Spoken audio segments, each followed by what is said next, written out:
Welcome to another edition of ProTech. Today we're going to be discussing a misdiagnosis problem with some power steering pumps. Have you ever gone through the process of installing a power steering pump with a remote or bolt-on reservoir, only to find that the pump is still noisy or isn't providing enough assist? Before making the assumption the replacement pump is bad, consider checking the bolt-on reservoir.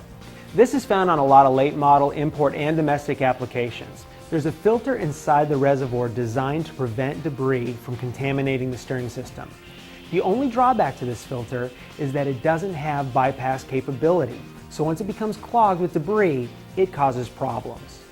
To illustrate this issue, I have an example of a clean reservoir filter and two reservoirs that came off of separate vehicles.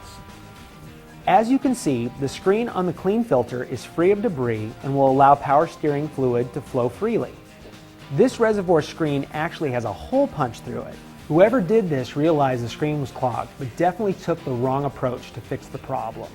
Don't be guilty of this. Punching out the screen may get you past your immediate issue, but all the debris that was trapped on the screen is now floating around the system and will cause damage to the internal parts or get jammed in one of the valves. This one is very dirty and needs to be cleaned. All of this grit and debris is what clogs the filter. Products like brake cleaner or carb cleaner work well, but will cause seals and O-rings to swell and eventually leak if left in the system. So make sure to allow time for evaporation and use some shop air to blow out any remnants. The last step is to rinse out the reservoir screen with some fresh power steering fluid, just as an extra safety measure. So now that you've cleaned your reservoir, there's one last thing to do before bolting it onto the pump. The replacement power steering pump box contains a bag of new O-rings. Grab one of these O-rings and replace the reservoir O-ring. Starting with new O-rings will prevent leaks from occurring. Thanks for your time, and I hope this sheds some light on this potential problem with import and domestic late model application.